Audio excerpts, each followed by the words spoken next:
Hello friends, welcome back to our channel. இந்த video பார்த்துட்டு இருக்க எல்லாருக்கும் பெரிய வணக்கம். இந்த வீடியோல என்ன பார்க்க போறோம் அப்படினா நாளைக்கு மார்ச் 14ஆம் தேதி பாத்தீங்கன்னா சந்திர கிரகணம் நடக்க போகுது. இது பத்தி பிரெக்னன்ட்டா இருக்கிறவங்க எல்லாருக்குமே ஓரளவுக்கு தெரிஞ்சிருக்கும். பிரெக்னன்ட்டா இருக்கும்போது நிறைய பேருக்கு பாத்தீங்கன்னா இந்த சந்திர கிரகணம் சூரிய கிரகணம் வரும்போது நிறைய பயம் நிறைய டவுட் வரும். சுத்தி இருக்கிறவங்க நமக்கு ஃபேமிலில இருக்கவங்க இல்லனா நியூஸ்ல நிறைய பேர் பார்த்திருப்பீங்க. சந்திர கிரகணம் சூரிய கிரகணம் அப்போ பிரெக்னன்ட்டா இருக்கவங்க ரொம்ப கவனமா இருக்கணும். இல்லனா பேபிக்கு ப்ராப்ளம் வந்துரும். இந்த மாதிரி நிறைய பயமுறுத்துற மாதிரி சொல்லுவாங்க. சோ நாளைக்கு என்ன நேரத்துல இந்த சந்திர கிரகணம் நடக்குது. அந்த டைம்ல கர்ப்பிணி பெண்கள் சில விஷயங்கள் மட்டும் நீங்க கவனமா இருந்தா போதும். என்ன செய்யலாம் நீங்க என்ன செய்ய வேண்டாம் அப்படின்றத பத்தி இந்த வீடியோல நம்ம பார்க்க போறோம். எத்தனை மணிக்கு இந்த சந்திர கிரகணம் நடக்குது அப்படினு பாத்தீங்கன்னா இது பகல்ல தான் இந்த சந்திர கிரகணம் நடக்குது. காலையில 9:29க்கு ஆரம்பிச்சு மத்தியானம் 3:29 வரைக்கும் இந்த சந்திர கிரகணம் நடக்குது. 6 மணி நேரம் இந்த சந்திர கிரகணம் நடக்குது. இது பகல்ல தான் நடக்குது. அதனால நமக்கு இந்த சந்திர கிரகணம் நடக்கிறத நம்மனால பார்க்க முடியாது. பொதுவாவே இந்த கிரகணங்கள் நடக்கிறத நம்மனால வெறும் கண்ணால பார்க்க முடியாது.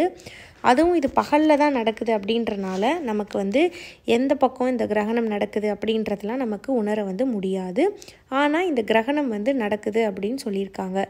இந்த டைம்ல என்னெல்லாம் செய்யலாம் அப்படின்னு பார்த்தீங்கன்னா நீங்க நார்மலா செய்யக்கூடிய டே டு டே ஆக்டிவிட்டி எல்லாமே பண்ணலாம். மெயினா இந்த டைம்ல சமைக்கலாமா சாப்பிடலாமா தண்ணி குடிக்கலாமா இதுதான் நிறைய பேருக்கு டவுட் வரும். இது மூணுமே நீங்க பண்ணலாம். இந்த நேரத்துல தாராளமா சமைக்கலாம். இது லஞ்ச் டயத்துல தான் வருது. சோ தாராளமா சாப்பிடுங்க. தண்ணி எல்லாம் குடிக்கலாம். நீங்க எப்பவும் போல பிரெக்னன்ட்டா இருக்கவங்க என்னென்ன வேலைகள் செய்வீங்களோ அது எல்லாமே செய்யலாம். தூங்கலாம். சின்ன வீட்டு வேலைகள் செய்யலாம். உங்களுக்கு செக்கப் இருக்கு அப்படினா நீங்க போகலாம். ரொம்ப இந்த கிரகணம் நினைச்சு பயப்படக்கூடாது. அதே மாதிரி ஒரு சிஸ்டர் கமெண்ட் பண்ணியிருந்தாங்க. எங்க வீட்ல இருக்கவங்கலாம் சாப்பிடவே கூடாதுன்னு சொல்றாங்க அப்படின்னு. அதெல்லாம் கிடையாதுங்க. நீங்க சாப்பிடலாம்.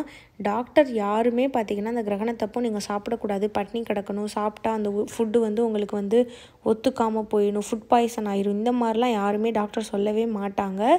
இது பாத்தீங்கன்னா நிறைய ஊர்கள்ல நிறைய நாடுகள்ல இந்த கிரகணங்கள் அப்போ சாப்பிடக்கூடாது அப்படின்றது ஒரு நம்பிக்கையா சொல்லப்படுறது. அதுக்கு காரணம் என்ன அப்படினா அந்த கிரகணங்கள் அப்போ கொஞ்சம் நெகட்டிவ் எனர்ஜி நம்மள சுத்தி இருக்கும் அப்படின்னு சொல்லுவாங்க. இன்னொரு காரணம் என்ன அப்படினா அந்த கிரகணங்கள் அந்த மாதிரி நேரத்துல நமக்கு அஜீரணமா இருக்கும். டைஜஷன் ப்ராப்ளம் வரும் அப்படின்றது ஒரு நம்பிக்கை. சோ அதனால அந்த நேரத்துல சாப்பிட்டா வயிறுக்கு ஒத்துக்காம போயிடும் அப்படின்றதுக்காக அந்த மாதிரி சாப்பிடக்கூடாது பாய்சன் ஆயிடும்ன்ற மாதிரி சொல்லுவாங்க. பட் அது ஒன்றும் பிரச்சனை கிடையாது. நம்ம சேனல்லேயே நிறைய பேர் என்ன சொல்லியிருக்காங்கன்னா கிரகணம்னு தெரியாமல் நான் சாப்பிட்டேன் எனக்கு வாமிட் வந்துருச்சுன்னு சொல்லியிருக்காங்க.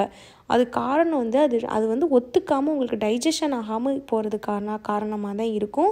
ஸோ நீங்கள் நிறையா பேர் இது நிறைய நாடுகளில் சொல்லக்கூடிய ஒரு நம்பிக்கையாக சொல்லக்கூடியது. அதை நம்ம ஃபாலோ பண்ணுறது தப்பு இல்லை. அதுக்காக பட்டினி கிடக்கணும்னு நான் சொல்லலை. ஈஸியாக செரிமானம் ஆகக்கூடிய உணவுகளை நீங்கள் எடுத்துக்கலாம். உங்களுக்கு வெஜிடபிள்ஸ் வச்சுட்டு நல்லா தயிர் ரசம் இந்த மாதிரி ஈஸியாக உங்களுக்கு டைஜஸ்ட் ஆகக்கூடிய உணவுகள் ஃப்ரூட்ஸ் இந்த மாதிரி நீங்கள் தாராளமாக எடுக்கலாம். ஃப்ரூட்ஸ்லாம் ரொம்ப அந்த டைமில் எடுக்கிறது சேஃப். நான்வெஜ் உணவுகள் சிக்கன் ஃபிஷ்ஷு மட்டன் அதுக்கப்புறம் முட்டை இந்த மாதிரி நான்வெஜ் ஐட்டம் அதுக்கப்புறம் எண்ணெயில் டீப் ஃப்ரை பண்ண ஐட்டம் இதை மட்டும் அந்த டைமில் நீங்கள் அவாய்ட் பண்ணுங்கள். அதே மாதிரி வெளியே கடைகளில் வாங்கி சாப்பிட்றதையும் அந்த டைமில் நீங்கள் அவாய்ட் பண்ணிக்கோங்க. ஸோ காலையில் 9:30லேருந்து மத்தியானம் 3 வரைக்கும் நடக்குது. எல்லா விஷயத்தையும் நீங்கள் நார்மலாக பண்ணுற மாதிரி பண்ணலாம். உணவில் மட்டும் நான்வெஜ் மட்டும் எடுக்காதீங்க. அதே மாதிரி இப்போ நீங்கள் வெளியே ஒரு முக்கியமானது போக வேண்டியது இருக்குது செக்கப் இருக்குது எனக்கு அன்றைக்கி தான் டெலிவரி அப்படின்னா தாராளமாக போகலாம். ஆனால் ஒரு தேவையே இல்லாத ஒரு விஷயத்துக்காக அந்த 6 ஹவர்ஸ் கண்டினியூவாக வெளியே போகிறத அவாய்ட் பண்ணிக்கிறது நல்லது.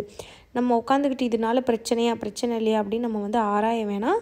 அந்த 6 மணி நேரத்தில் உங்களுக்கு ஏதாவது முக்கியமானதுன்னா போங்க. முக்கியம் இல்லை அப்படின்னா நீங்கள் வீட்டில் ரெஸ்ட் எடுத்துகிட்டு நீங்கள் பாட்டுக்கு இருக்கலாம். போகிறதுனால ஏதாவது பிரச்சனை அப்படின்னு கேட்டிங்கன்னா கிடையாது. பட் கொஞ்சம் சேஃபாக இருக்கிறது தப்பு இல்லை ப்ரெக்னெண்ட்டாக இருக்கும்போது.